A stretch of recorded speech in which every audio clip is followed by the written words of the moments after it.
बिस्मिल्लाहिर्रहमानिर्रहीम। शुरू अल्लाह पाक के नाम से जो बड़ा मेहरबान और नहायत रहम करने वाला है।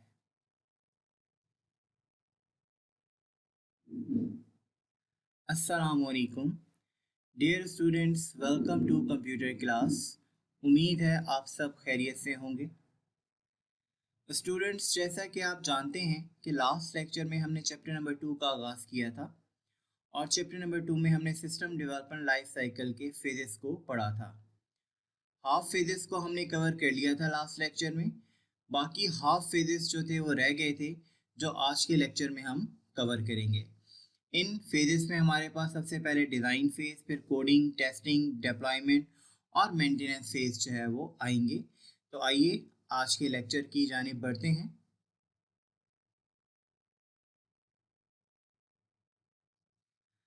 मेन लेक्चर की जानिब बढ़ने से पहले हम थोड़ा सा सिस्टम डेवलपमेंट लाइफ साइकिल को रिवाइज कर लेते हैं। जैसे कि लास्ट लेक्चर में हमने जाना था कि basically system development life cycle एक मॉडल है जिसे एक्सपर्ट क्या करते हैं, फॉलो करते हैं जब वो कोई भी सॉफ्टवेयर प्रोडक्ट क्या कर रहे होते हैं, बनाने जा रहे होते हैं। Basically system development life cycle के फेजेस ऐसे फेजेस हैं जिनको फॉलो करते हुए हम एक आला क्वालिटी का और बेसिकली स्टैंडर्ड प्रोजेक्ट क्या कर सकते हैं, हासिल कर सकते हैं। इन फेजेस में हमारे पास डिफाइनिंग अ प्रॉब्लम सबसे पहला फेज आता है। फिर हम प्लानिंग करते हैं, feasibility study, analysis, requirement engineering. यहाँ तक हमने बेसिकली रिक्वायरमेंट इंजीनियरिंग तक जो है वो लास्ट लेक्चर में डिस्कस कर लिया था और उम्मीद है कि आप लोगों को जो है वो समझ में आ गया होगा। बाकी हमारे पास जो रिमेनिंग फेजेस हैं जैसे कि design, coding, testing, verification, deployment, implementation या फिर हमारे पास मेंटेनेंस सपोर्ट। तो आज के इस लेक्चर में आप देखेंगे कि बाकी मानदा जो फेजेस हैं इनका बेसिकली बुनियादी क्या मकसद है और इन फेजेस में हम किन स्टेप्स को फॉलो करते हुए अपने सॉफ्टवेयर प्रोडक्ट को क्या करते हैं, बेसिकली हासिल करते हैं। तो आइए चलते हैं। आज का हमारा सबसे जो पहला फेज है वो होगा डिज़ाइन फेज होगा, लेकिन ओवरऑल ये बेसिकली हमारे पास सिस्टम डेवलपमेंट लाइफ साइकिल का 6 फेज है। बेसिकली डिज़ाइन फेज को हम आर्किटेक्चरल फेज भी कहते हैं किसी भी सिस्टम डिज़ाइन का। बेसिकली हम डिज़ाइन फेज में क्या करते हैं, डिफरेंट किस्म के चार्ट्स वगैरह क्या करते हैं, बनाते हैं। डिफरेंट किस्म के हम लोग एल्गोरिथम्स क्या करते हैं, राइट करते हैं। लॉजिकल डिज़ाइन क्या करते हैं, बनाते हैं, ताकि बेसिकली हमारा जो डेवलपर है जिसने बेसिकली हमारे सॉफ्टवेयर की क्या करनी होती है, कोडिंग करनी होती है, वो हमारे लॉजिकल डिज़ाइन को देखते हुए डेवलपमेंट को क्या कर सके, परफॉर्म कर सके। इस बेसिकली फेज में हम डिफरेंट किस्म की क्या करते हैं, मॉकअप स्क्रीन्स क्या करते हैं, बनाते हैं। मॉकअप स्क्रीन से मुराद हम आपकी initials graphical user interface screens क्या करते हैं, हम डिज़ाइन करते हैं। डिफरेंट किस्म के उसमें आपके पास डायग्राम्स आ जाती हैं, लाइक एंटिटी रिलेशनशिप डायग्राम्स आ गई, डाटा फ्लो डायग्राम्स हमारे पास आ जाती हैं, फ्लो चार्ट्स आ जाते हैं और डिफरेंट किस्म के एल्गोरिथम्स हम क्या करते हैं, राइट डाउन करते हैं, ताकि जो बेसिकली ये तमाम चीज़ें हैं वो हमारे डेवलपर के लिए क्या कर सकें, आसानी पैदा कर सकें। और जो हमारा डेवलपर है जिसने हमारा कोड क्या करना है, राइट करना है, वो बेसिकली इन तमाम मॉकअप स्क्रीन्स को, इन तमाम ड्राइंग्स को, इन तमाम चार्ट्स को देखते हुए जो है वो एक्चुअल इंटरफेस क्या कर सके, डिज़ाइन और डेवलप कर सके। बेसिकली अगर आप डिज़ाइन फेज को देखें तो डिज़ाइन फेज जो है वो दो बुनियादी चीज़ों पर जो है मुश्तमिल है। नंबर 1 हमारे पास एल्गोरिथम है और नंबर 2 हमारे पास क्या है, फ्लो चार्ट है। बेसिकली अगर आप किसी भी प्रोग्राम को बनाने जाते हैं तो आपको इनिशियल बेस पर 3 स्टेप से गुजरना पड़ता है। सबसे पहला एल्गोरिथम होता है, फिर फ्लो चार्ट और नंबर 3 पे हमारे पास क्या आती है, कोडिंग आती है। तो पहले जो बेसिकली हमारे पास दो इनिशियल प्रोग्रामिंग के स्टेप्स हैं जिन्हें हम एल्गोरिथम और फ्लो चार्ट कहते हैं, उन्हें हम बेसिकली सिस्टम डिज़ाइन में क्या करते हैं, डिस्कस करते हैं। नेक्स्ट बेटा हमारे पास जो है वो डिज़ाइन आ रहा है। बेसिकली डिज़ाइन में हमारे पास एल्गोरिथम आ रहा है। एल्गोरिथम क्या है, an algorithm is a specific step by step procedure for carrying out the solution of a problem. Basically अपने मसले के हल के लिए आप step by step, sequence by sequence क्या करते हो, जब कोई भी प्रोसीजर अपनी जबान में क्या कर लेते हो, राइट डाउन कर लेते हो, ताकि बेसिकली उसे आपके पास अंडरस्टैंड करके एक्चुअल आपके पास कोडिंग को परफॉर्म किया जा सके, तो वो बेसिकली हमारे पास क्या कहलाता है, एल्गोरिथम कहलाता है। बेसिकली अगर आप एक एग्जांपल देख लो, जिस तरह स्टूडेंट एग्जामिनेशन डेवलपमेंट प्रोजेक्ट हम क्या कर रहे हैं, डेवलप करने जा रहे हैं, और उसमें हमने क्या करनी है, फाइंड करनी है कि स्टूडेंट आया बेसिकली आपके पास है या फेल है, हमने डिसीजन कराना है उसके आपके पास मार्क्स के हवाले से। तो वो उसका एल्गोरिथम हम कैसे राइट करेंगे, लाइक देखिए यहाँ पे स्टेप बाय स्टेप आपके सामने प्रोसीजर जो है वो राइट किया गया है। सबसे पहला प्रोसीजर क्या है, स्टार्ट। स्टार्ट से मुराद क्या है कि आप प्रोग्राम को, किसी भी प्रोसेस को क्या करोगे, स्टार्ट करोगे। नंबर 2 स्टेप हमारे पास आ रहा है रीड मार्क्स। रीड मार्क्स से मुराद क्या है कि आप यूजर से मार्क्स क्या करोगे, गेट करोगे, ठीक है। यानी कि यूजर अपने मार्क्स क्या करेगा, आपको प्रोवाइड करेगा, ताकि आप उसके मार्क्स के ऊपर क्या कर सकें, डिसीजन करवा सकें। थर्ड स्टेप के ऊपर अगर आप देखते हो, तो थर्ड स्टेप के ऊपर हम लोगों ने एक डिसीजन करवाया हुआ है, और डिसीजन बेसिकली क्या है, if marks greater than is equal to 40 then आपका प्रिंट हो जाएगा कि आप पास हो, और एल्स नहीं तो आपके पास जो है वो सेकंड ऑप्शन आपके पास क्या है, मौजूद है, आप क्या हो जाओगे, फेल हो जाओगे। तो लाइक देखिए यहाँ पर हमारे पास डबल सिलेक्शन स्ट्रक्चर का इस्तेमाल किया हुआ है। हमारे पास दो ऑप्शंस आ रही हैं, पास की भी ऑप्शन है और हमारे पास फेल की भी ऑप्शन है, जिसका दारोमदार बेसिकली हमारे पास मार्क्स के ऊपर क्या कर रहा है, डिपेंड कर रहा है। अगर आपके मार्क्स 40 से ज़्यादा या 40 के बराबर भी हो गए तो आप पास हो जाओगे। आपके सामने एक मैसेज आ जाएगा कि जी आप पास हैं, आपने एग्जाम को क्या कर लिया है, पास आउट कर लिया है। लेकिन अगर आपकी परसेंटेज, आपके मार्क्स जो है वो 40 से लेस हो गए, 39 हो गए, 30 हो गए, 25 हो गए, तो डेफिनेटली आपके लिए जो है मैसेज सिस्टम जनरेट करेगा कि आप क्या हैं, फेल हैं। और लास्टली स्टेप हमारे पास क्या हो गया है, एंड हो गया है। तो बेसिकली एल्गोरिथम हमारे पास क्या है, step by step text notation का नाम है, जिसमें हम क्या करते हैं, किसी भी प्रोसीजर को इंतहाई आसान और सादा लफ्जों में क्या करते हैं, बयान करते हैं। किसी भी मसले के हल को सॉल्व करने के लिए जो प्रोसीजर होता है उसे स्टेप बाय स्टेप क्या करते हैं, बयान करते हैं, ताकि कोई भी कंप्यूटिंग एजेंट उसे आसानी से क्या कर सके, समझ सके, और समझ के अपने मसाइल को क्या कर सके, हल कर सके। तो ये हमारे पास बेटा एल्गोरिथम कहलाता है। डिजाइन फेज का हमारे पास दूसरा जो आपके पास मेन एलिमेंट है, उसे हम क्या कहते हैं, फ्लोट चार्ट कहते हैं। जैसे एल्गोरिथम हमारे पास क्या है, टेक्स्ट नोटेशन है, तो बेसिकली आप कह सकते हैं कि जो graphical representation of an algorithm है, वो बेसिकली हमारे पास क्या कहलाएगी, फ्लो चार्ट कहलाएगी। यानी कि आपने देखा कि एल्गोरिथम को हमने टेक्स्ट फॉर्म में क्या किया था, राइट डाउन किया था। अगर उसी टेक्स्ट फॉर्म को हम डिफरेंट सिंबल्स का सहारा लेकर ग्राफिकली क्या कर दें, एक डायग्राम की सूरत में क्या कर दें, रिप्रेजेंट कर दें, तो वो बेसिकली हमारे पास क्या कहलाएगा, फ्लो चार्ट जो है वो कहलाएगा। अगर बेसिकली आप फ्लो चार्ट को देखें, तो फ्लो चार्ट बुनियादी तौर पर डिफरेंट किस्म के आपके पास सिंबल्स और एरोस के ऊपर क्या कर रहा होता है, बेस कर रहा होता है। सिंबल्स बेटा किसी भी एक्शन को क्या कर रहे होते हैं, रिप्रेजेंट कर रहे होते हैं, जबकि जो बेसिकली आपके एरोज हैं वो आपके प्रोग्राम के, आपकी प्रोसीजर की जो फ्लो होता है उसकी डायरेक्शन को क्या कर रहे होते हैं, बेसिकली रिप्रेजेंट कर रहे होते हैं। और इसी तरह हम डिफरेंट सिंबल्स का और एरोज का सहारा लेकर क्या करते हैं, अपने डिफरेंट किस्म के जो आपके पास प्रोसीजर्स होते हैं उन्हें ग्राफिकली क्या करते हैं, रिप्रेजेंट करते हैं, ताकि जो देखने वाले हमारे पास कंप्यूटिंग एजेंट हैं वो बआसानी क्या कर सकें, अंडरस्टैंड कर सकें कि एक्चुअल में हमारी प्रॉब्लम क्या है, और प्रॉब्लम के हल के लिए हमने कौन सा स्टेप जो है वो कब और कैसे बेसिकली क्या करना है, उठाना है। यहाँ पे आपके पास राइट हैंड साइड पर कुछ सिंबल्स शो हो रहे होंगे और उनकी डिस्क्रिप्शन भी शो हो रही होगी। यहाँ पर आप लोगों ने इसको गौर से देखना है। आपके एनुअल पेपर में जो है वो ये क्वेश्चन लाजमी तौर पर जो है वो आ जाया करता है कि जी फ्लो चार्ट क्या है और फ्लो चार्ट के सिंबल्स को क्या करें, या तो ड्रॉ करें या लिस्ट आउट करें या बेसिकली उन्हें क्या करें, एक्सप्लेन करें। तो ये फ्लो चार्ट के हवाले से बहुत ही इंपॉर्टेंट किस्म का आपका पेपर के हवाले से बहुत ही अहम आपका सवाल है। अगर हम कुछ चीदा चीदा जो है वो सिंबल्स को डिस्कस कर लें, जैसे अगर आप फर्स्ट सिंबल को देख रहे हैं, इसको हम टर्मिनल कहते हैं। ये बेसिकली आपके पास जो है वो एक एलिप्स शेप का आपके पास क्या है, सिंबल है। और ये किसी भी प्रोग्राम के स्टार्टिंग पॉइंट को और एंडिंग पॉइंट को रिप्रेजेंट करने के लिए इस्तेमाल किया जाता है।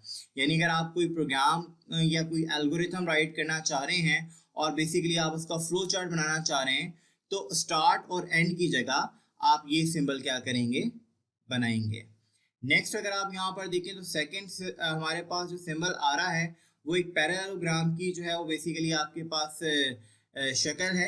ये basically input and output operation के लिए इस्तेमाल की जाती है। जैसे आपने देखा कि अभी हमने एल्गोरिथम में रीड मार्क्स का एक लाइन क्या की थी, यूज की थी। तो रीड करवाने के लिए एक्चुअल में जो है वो हम क्या करेंगे, बेसिकली आपका जो है वो इस सिंबल का इस्तेमाल करेंगे ग्राफिकली। और आपने देखा था कि उसी आपके एल्गोरिथम में हमने प्रिंट करवाया था पास और फेल को, तो उसके लिए भी हम इसी सिंबल का जो है वो इस्तेमाल करेंगे। नेक्स्ट बेटा हमारे पास जो है वो प्रोसेस सिंबल आता है। किसी भी किस्म की मैथमेटिकल कंप्यूटेशन, वेरिएबल असाइनमेंट को जो है वो रिप्रेजेंट करने के लिए हम इसका इस्तेमाल किया करते हैं। जैसे फॉर एग्जांपल आपने एडिशन करवानी है, एडिशन से मुराद क्या है कि आप दो नंबर्स को जो है वो ऐड करवा रहे हैं, यानी c is equal to a plus B, को इस तरह का आपका क्या है ऑपरेशन है। तो उसके लिए फिर हम क्या करते हैं, प्रोसेस सिंबल का क्या करते हैं, इस्तेमाल करते हैं। नेक्स्ट बेटा हमारे पास फ्लो लाइंस आती हैं। फ्लो लाइंस का बुनियादी काम क्या है, आपके डिफरेंट ये जो आपके पास सिंबल्स हैं इनको आपस में क्या करना, कनेक्ट करना, और बेसिकली आपके प्रोग्राम की फ्लो डायरेक्शन को क्या करना, वादे करना कि बेसिकली आपका प्रोग्राम जो है वो किस सिमत में जो है वो फ्लो आउट कर रहा है। लास्टली नेक्स्ट बेटा सेकंड लास्ट पे अगर हम देखें तो हमारे पास एक डायमंड शेप आपको नजर आ रही होगी।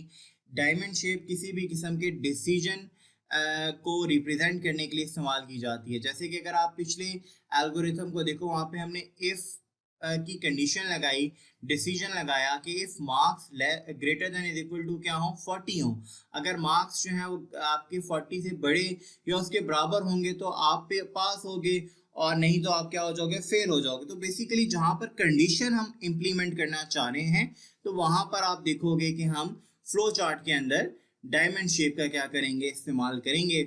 और लास्टली आपके भी बुक के हिसाब से हमारे पास जो है वो एक सिंबल आ रहा है। ये एक आपके पास छोटा सा आपके पास क्या है, सर्कल है, इसे हम कनेक्टर कहते हैं।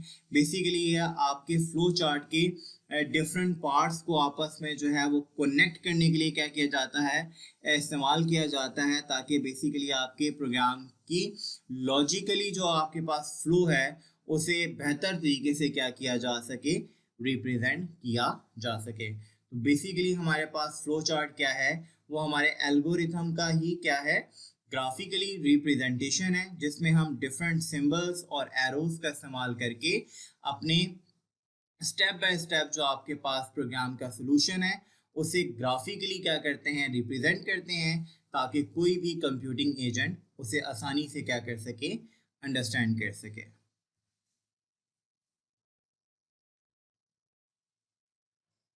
नेक्स्ट बेटा हमारे पास डिज़ाइन फेज के अंदर ही फ्लो चार्ट की एक मिसाल है।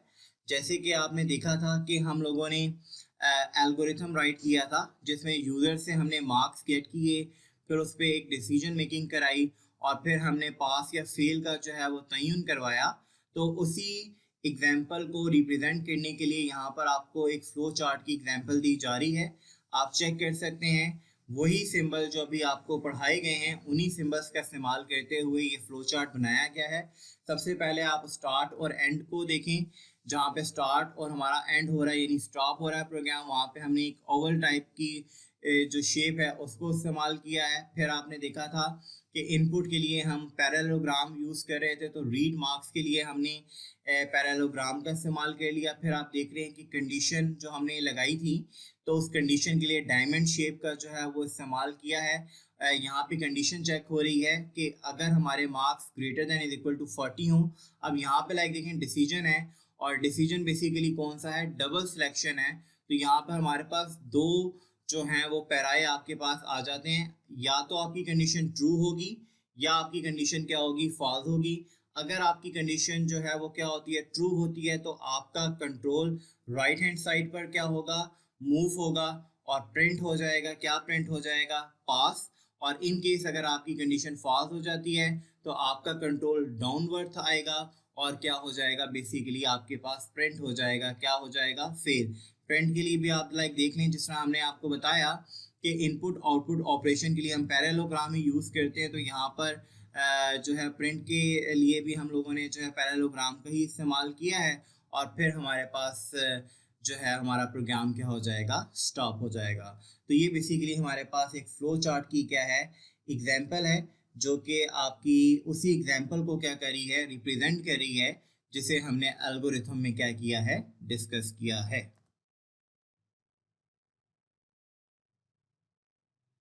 नेक्स्ट बेटा हमारे पास जो है वो फेस आता है, कोडिंग आता है। कोडिंग बेसिकली हमारे पास, कोडिंग को हम कंस्ट्रक्शन फेस भी कहते हैं। इसमें जो बेसिकली कंप्यूटर डेवलपर्स होते हैं, प्रोग्रामर्स होते हैं, वो बेसिकली डिज़ाइन को मद्देनज़र रखते हुए क्या करते हैं, आपकी कोडिंग करना क्या करते हैं, स्टार्ट करते हैं। बेसिकली आपके पास डेवलपर्स या प्रोग्रामर्स वो स्टेक होल्डर्स होते हैं जिनके अंदर ये सलाहियत होती है कि वो बेसिकली आपके फिजिकली किसी भी डिज़ाइन को क्या कर सकें, बना सकें। तो बेसिकली आपके पास इस फेज के अंदर जो डिफरेंट किस्म के डेवलपर्स होते हैं वो डेटाबेस बनाते हैं, डिफरेंट किस्म के प्रोग्राम्स राइट करते हैं, सेट ऑफ इंस्ट्रक्शंस फिजिकली क्या करते हैं, राइट डाउन करते हैं, जिन्हें हम प्रोग्राम्स कहते हैं, जिन्हें हम कोड भी कहते हैं।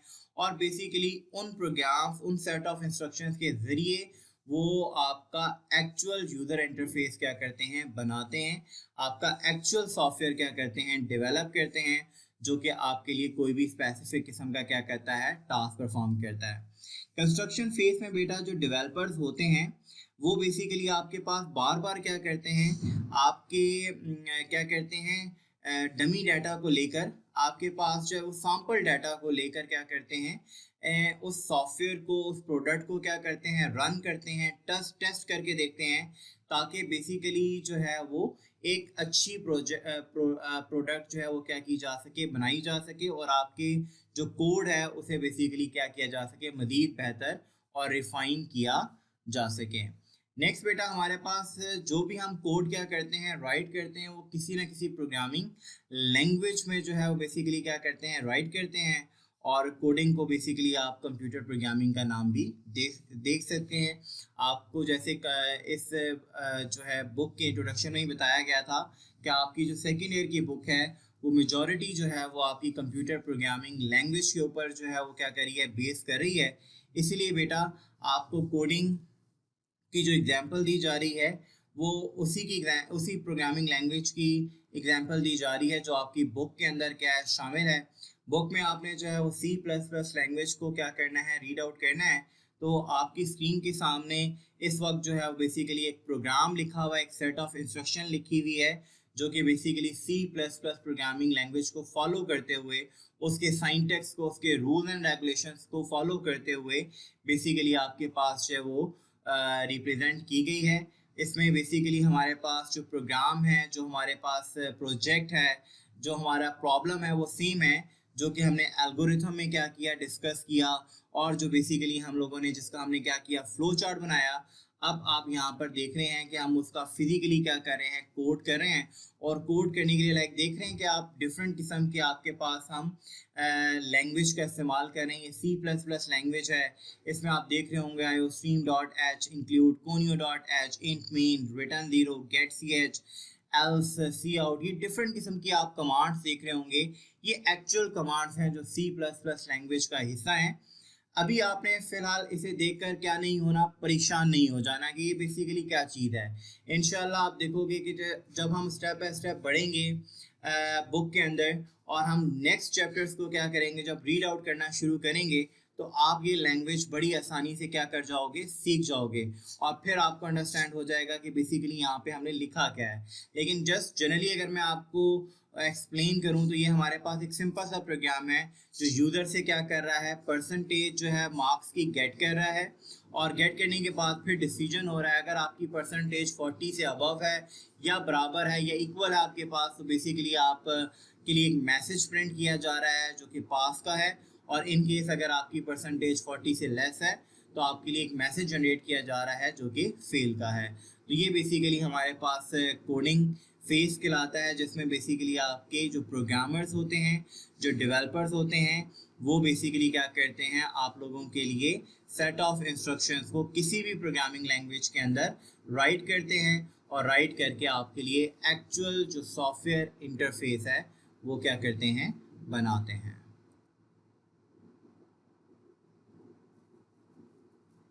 फेज नंबर 8 हमारे पास बेटा आ रहा है, टेस्टिंग आ रहा है। डेफिनेटली जब हमारे पास एक सॉफ्टवेयर बन जाया करता है, ठीक है, कोडिंग के जरिए हम लोगों ने क्या कर लिया, एक्चुअल इंटरफेस क्या कर लिया है, बना लिया है, ठीक है। अब हमारे पास जो नेक्स्ट फेज आता है वो टेस्टिंग का है। हम अपने सॉफ्टवेयर को क्या करते हैं, डिफरेंट आपके पास एस्पेक्ट से क्या करते हैं, टेस्ट करके देखते हैं, डिफरेंट किस्म का डाटा जो है वो बेसिकली प्रोवाइड करके क्या करते हैं, देखते हैं, ताकि बेसिकली हमें इस बात का अंदाज़ा हो सके कि आया जो हमारी सॉफ्टवेयर जो प्रोडक्ट है वो हमारी नीड्स के मुताबिक काम कर रही है या नहीं कर रही। इस फेज में आपके पास बग्स भी क्या होते हैं, आइडेंटिफाई होते हैं। बग्स क्या होते हैं बेटा, कंप्यूटर प्रोग्राम एरर्स को हम लोग क्या कहते हैं, बग्स कहते हैं। डेफिनेटली जब आप टेस्ट करते हो तो आपको टेस्टिंग के दौरान पता लगता है, अच्छा आपकी आउटपुट जो है वो ठीक नहीं आ रही, यहाँ पे फलां किस्म का क्या हो रहा है, मसला आ रहा है। तो टेस्टिंग के दौरान आपको डिफरेंट किस्म के एरर्स जो हैं वो मिलते हैं, जिन्हें फिर आप क्या करते हो, रिमूव करके अपनी कोडिंग को मज़ीद क्या कर लेते हो, अपने सॉफ्टवेयर को मज़ीद क्या कर लेते हो, बेहतर जो है वो बना लेते हो। इसमें बेसिकली आप अपने प्रोग्राम को डिफरेंट किस्म के डाटा के साथ, डिफरेंट किस्म की वैल्यूज़ के साथ क्या करते हो, चेकआउट करते हो कि आया जो आपका पूरा प्रोग्राम है या उसका एक स्पेसिफिक मॉड्यूल है वो ठीक तरीके से ऑपरेशन जो है वो परफॉर्म कर रहा है या नहीं कर रहा, और वो आपकी नीड के मुताबिक पूरा उतर रहा है या नहीं उतर रहा। मिसाल के तौर पे लाइक देखिए, हमने प्रोग्राम बनाया था, और प्रोग्राम कौन सा था, जिसमें हम यूज़र से परसेंटेज क्या कर रहे थे, गेट कर रहे थे उसके मार्क्स की, और उसके मुताबिक हम जज करवा रहे थे कि आया कोई भी स्टूडेंट पास है या फेल है। तो लाइक देखिए, यहाँ पे हमने टेस्टिंग नंबर 1 की, हमने कहा यूज़र के लिए एक मैसेज जो है वो डिस्प्ले किया कि आप क्या करो, एंटर करो परसेंटेज, क्या करो, एंटर करो अपनी। अगर स्टूडेंट ने देखें परसेंटेज क्या एंटर की, 70। अब बैक एंड पे अगर हम प्रोग्रामिंग के हवाले से देखें तो लाइक देखो, हमारा प्रोग्रामिंग का बेसिक आपके पास कंसेप्ट क्या था, बेसिक डिसीजन क्या था कि आपकी परसेंटेज अगर 40 से ग्रेटर या उसके बराबर है, तो लाइक देखिए हमने वैल्यू क्या दी, 70 दी।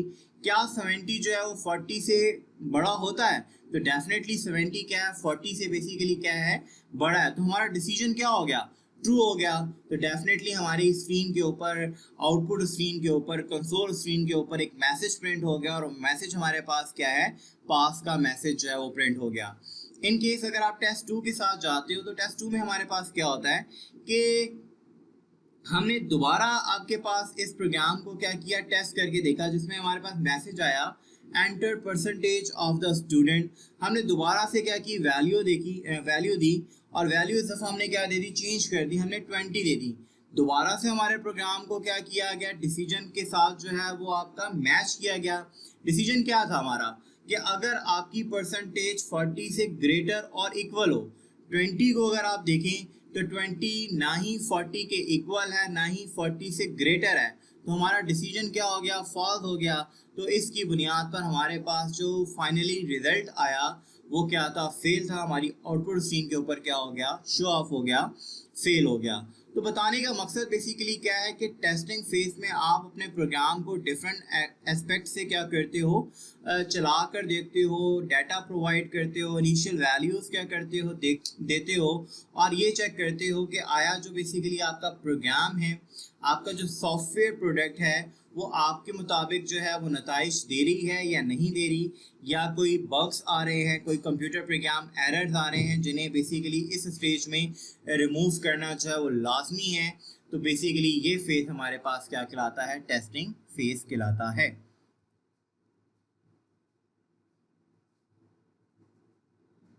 नेक्स्ट बेटा हमारे पास फेज नंबर 9 आ रहा है, जिसे हम क्या कहते हैं, डेप्लॉयमेंट कहते हैं। सॉफ्टवेयर प्रोडक्ट आपकी जो है वो डिज़ाइन हो गई, डिज़ाइन के बाद डेवलपर्स ने उसे कोड करके उसके एक्चुअल इंटरफेस भी क्या कर लिए, बना लिए हैं।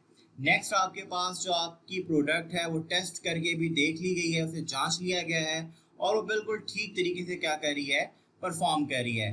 फिर नेक्स्ट स्टेप हमारे पास क्या आता है, डिप्लॉयमेंट आता है। डिप्लॉयमेंट का मतलब क्या है कि बेसिकली आपके पास इस फेज में, इस स्टेप में हम उस कंपनी, उस ऑर्गेनाइजेशन जिसके लिए हमने वो सॉफ्टवेयर प्रोडक्ट क्या की गई होती है, बनाई गई होती है या बनाई होती है, तो उधर जाकर बेसिकली उसे इम्प्लीमेंट करना शुरू कर देते हैं। इसी वजह से डेप्लॉयमेंट को हम इम्प्लीमेंटेशन का नाम भी देते हैं।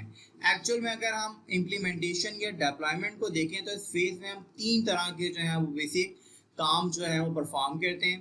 पहला क्या है, installation and activation of the hardware and software. Basically आपके पास जैसे कि हमने शुरू में ही डिस्कस किया था कि सिस्टम क्या है, सिस्टम हार्डवेयर और सॉफ्टवेयर का क्या है, मजमुआ है। तो बेसिकली हम उस ऑर्गेनाइजेशन जिसके लिए हमने वो सिस्टम डिज़ाइन किया है वहाँ जाकर अपने हार्डवेयर को इंस्टॉल करेंगे और फिर उस हार्डवेयर के ऊपर अपने सॉफ्टवेयर को इंस्टॉल करके एक्टिवेट कर देंगे ताकि वो फंक्शन परफॉर्म करना शुरू कर दें। सेकेंड स्टेप हमारे पास क्या होता है कि नॉर्मली लाइक देखें, बनाने वाले जो बेसिकली कौन है, डेवलपर्स हैं, सॉफ्टवेयर कंपनी है, प्रोफेशनल किस्म के, एक्सपर्ट किस्म के लोग हैं जिन्होंने एक सॉफ्टवेयर प्रोडक्ट क्या किया, एक सॉफ्टवेयर सिस्टम को क्या किया है, डिज़ाइन किया है।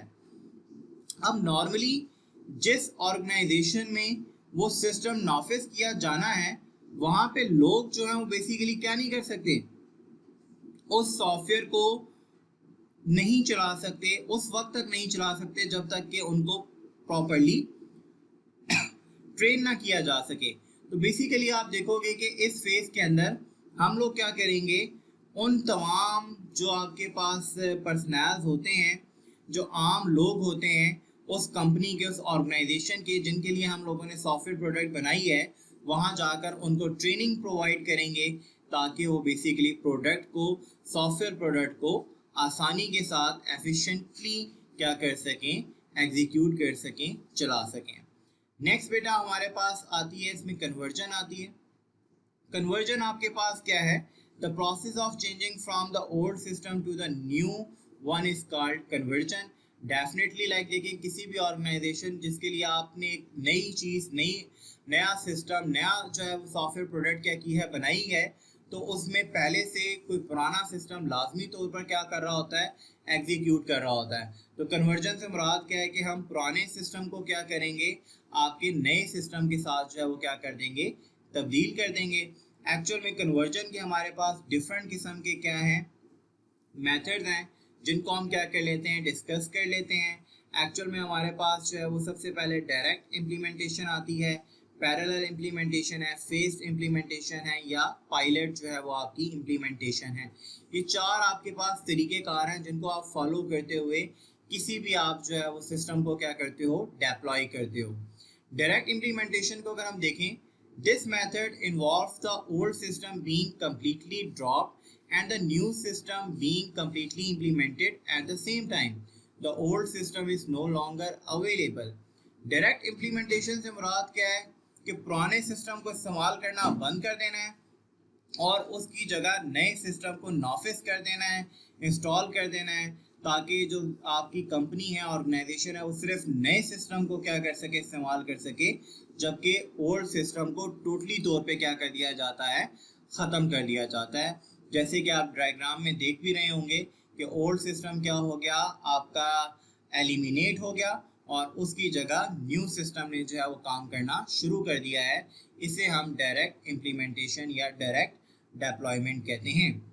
नेक्स्ट हमारे पास आती है पैरेलल डेप्लॉयमेंट आती है।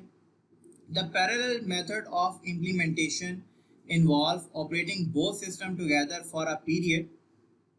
This allows any major problems with a new system to be encountered and corrected without the loss of data. Parallel से मुराद क्या है कि जी ओल्ड सिस्टम भी कुछ अरसे तक आपका पैरेलल तौर पे काम करता रहेगा और साथ साथ न्यू सिस्टम भी क्या होगा, काम करता रहेगा। दोनों सिस्टम जो हैं वो काम करते रहेंगे। क्या होता है कि जब हम समटाइम्स नए सिस्टम को क्या करते हैं, लागू करते हैं, डेप्लॉय करते हैं, तो जो बेसिकली एम्प्लॉयज होते हैं वो नए सिस्टम को ठीक तरीके से अंडरस्टैंड नहीं कर पाते, यूज नहीं कर पाते, तो उसमें कुछ प्रॉब्लम्स आने के जो खदशात होते हैं वो आपके पास जो है वो मौजूद होते हैं। इसीलिए हम पैरेलल मेथड के साथ जाते हैं जिसमें ओल्ड सिस्टम भी क्या कर रहा है, काम कर रहा है, और न्यू सिस्टम भी क्या कर रहा है, अपनी जगह काम कर रहा है, और फिर ऐसा ऐसा हम ओल्ड सिस्टम से न्यू सिस्टम की तरफ जो है वो कन्वर्ट हो जाते हैं। थर्ड वन पे हमारे पास आता है फेज, जो आपके पास मेथड आता है। The phase method of implementing from an old system to a new system involves a gradual introduction of the new system. The old system is progressively discarded. Basically हमारे पास old system जो है वो ऐसा ऐसा different, जो आपके पास आप कह लें कि जो phases है उसमें क्या होता है, डिस्कार्ड किया जाता है, ख़त्म किया जाता है, और नए सिस्टम को एकदम से नाफिज, एकदम से डिप्लॉय नहीं किया जाता, बल्कि डिफरेंट फेजेस में क्या किया जाता है, उसे इम्प्लीमेंट किया जाता है। यानी कुछ मॉड्यूल पहले इम्प्लीमेंट किए, फिर उसके बाद कुछ मॉड्यूल, और ऐसा ऐसा ग्रेजुअली पूरे नए सिस्टम को जो है वो डिप्लॉय कर दिया जाता है, जैसे कि आप डायग्राम में भी देख सकते हैं। लास्ट बेटा हमारे पास जो है वो पायलट जो है वो मेथड आता है। With the pilot method of implementation, the new system is installed for a small number of users. These users learn, use and evaluate the new system. Once the new system is deemed to be performing, then the system is installed and used by all. Pilot एक बहुत ही शानदार किस्म का क्या है, तरीक़ाकार है, एक शानदार किस्म का मेथड है जिसके ज़रिए आप अपनी सॉफ्टवेयर प्रोडक्ट को डिप्लॉय कर सकते हैं। होता क्या है इस मेथड में कि आप चंद जो यूज़र्स होते हैं उन्हें क्या करते हैं, ट्रेन करते हैं, उस सॉफ्टवेयर को क्या करते हैं, सिखाते हैं, और जब वो बेसिकली बहुत अच्छे तरीके से आपके सिस्टम को इस्तेमाल करना सीख जाते हैं, तो फिर आप उस सिस्टम को तमाम ऑर्गेनाइजेशन के लिए जो है वो क्या कर देते हैं, आप डिप्लॉय कर देते हैं, इम्प्लीमेंट कर देते हैं। फिर जो वो आपके नंबर ऑफ़ यूज़र जो प्रॉपर्ली क्या हो चुके होते हैं, ट्रेन हो चुके होते हैं, वो दूसरे लोगों को क्या करते हैं, साथ साथ सिखाते हैं, साथ साथ उनको बेसिकली क्या करते हैं, गाइड आउट करते रहते हैं। तो इस तरीके से आपका सॉफ्टवेयर प्रोडक्ट जो है वो पूरी ऑर्गेनाइजेशन में अच्छे तरीके से डिप्लॉय हो जाता है। तो ये डिफरेंट किस्म के डिप्लॉयमेंट मेथड हैं जो कि एक्सपर्ट्स सॉफ्टवेयर जो टीम्स हैं, जब किसी भी सॉफ्टवेयर प्रोडक्ट को किसी भी ऑर्गेनाइजेशन में इम्प्लीमेंट करने जा रही होती हैं तो फॉलो करती हैं। इनमें से किसी भी एक फेज़ को, किसी भी एक मेथड को क्या किया जा सकता है, फॉलो किया जा सकता है। इसके लिए एक्सपर्ट डिसाइड करते हैं ऑर्गेनाइजेशन को देखकर, उसकी विड्थ को देखकर, उसके तमाम सिनेरियोज को देखकर कि हमें किस बेसिकली मेथड के साथ जाना चाहिए और किस मेथड को फॉलो करते हुए अपनी प्रोडक्ट को डिप्लॉय करना चाहिए। लास्ट बेटा हमारे पास जो है वो फेज यहाँ पर आ रहा है सिस्टम डेवलपमेंट लाइफ साइकिल का। इसे हम लोग क्या कहते हैं, मेंटेनेंस कहते हैं। याद रखिएगा maintenance basically on going process है जो कि हमेशा चलता रहता है। आपने एक प्रोडक्ट क्या कर ली है, बना ली है, एक सॉफ्टवेयर जो है बेसिकली आपने डेवलप कर लिया है, वो सॉफ्टवेयर बेसिकली क्या हो रहा है, चल रहा है, एग्जीक्यूट हो रहा है, फंक्शन क्या कर रहा है, परफॉर्म कर रहा है। वक्त के साथ साथ बेटा हर चीज़ में मॉडिफिकेशन की क्या होती है, ज़रूरत होती है। आप देखते हो कि एक स्पेसिफिक टाइम पीरियड के बाद आपने माइनर सी चेंजेस, माइनर सी मॉडिफिकेशन हर सिस्टम में जो है वो लाजमी तौर पर करनी होती है ताकि आप अपने सिस्टम की परफॉर्मेंस को मज़ीद क्या कर सकें, बेहतर जो है वो क्या कर सकें, बना सकें। तो जब भी आपको ये लगता है कि जी अब आपने अपने सिस्टम में मॉडिफिकेशन करवानी है, थोड़ी सी तब्दीलियां करवानी है, तो फिर से आपका जो तमाम आपके पास जो आपके सिस्टम का जो प्रोसेस है वो दोबारा से प्लानिंग फेज के अंदर क्या हो जाता है, एंटर हो जाता है। फिर से प्लानिंग होती है, प्लानिंग के बाद फिर से फिजिबिलिटी स्टडी होती है, फिर से एनालिसिस होता है, रिक्वायरमेंट इंजीनियरिंग की जाती है, फिर से डिज़ाइन बनता है, फिर से कोडिंग होती है, फिर टेस्ट किया जाता है और फिर उसे क्या किया जाता है, डिप्लॉय किया जाता है। यानी ये साइकिल, ये प्रोसेस इसी तरह से क्या होता रहता है, एग्जीक्यूट होता रहता है। तो बेसिकली आपके पास जो है, इसी वजह से मेंटेनेंस को हम ऑन गोइंग क्या कहते हैं, प्रोसेस कहते हैं। जब जब यूज़र को ये लगता है कि उसकी प्रोडक्ट में, उसकी सॉफ्टवेयर प्रोडक्ट में जो है वो चेंजेस आनी है, मॉडिफिकेशन जो है वो ज़रूरी है, तो मेंटेनेंस का फेज जो है वो क्या किया जाता है, चलाया जाता है।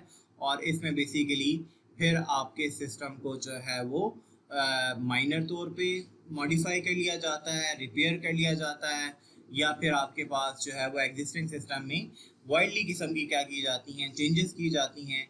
और फिर एक और दफ़ा पूरे सिस्टम डेवलपमेंट लाइफ साइकिल की तमाम फेजेस से गुजर कर आप क्या करते हो, अपनी प्रोडक्ट के अंदर डिफरेंट किस्म की मॉडिफिकेशंस को क्या कर लेते हो, हासिल कर लेते हो। तो इसे बेसिकली हम मेंटेनेंस और सपोर्ट कहते हैं। जैसे आजकल आप देखते हो कि आपके मोबाइल फ़ोन्स में हर महीने के हिसाब से डिफरेंट किस्म की आपके पास अपडेट्स वगैरह आती हैं। तो वो जो अपडेट्स होती हैं जिसमें आपके सॉफ्टवेयर प्रोडक्ट्स में क्या की होती हैं, चेंजेस की गई होती हैं, तो वो बेसिकली मेंटेनेंस और सपोर्ट का ही हिस्सा होती हैं।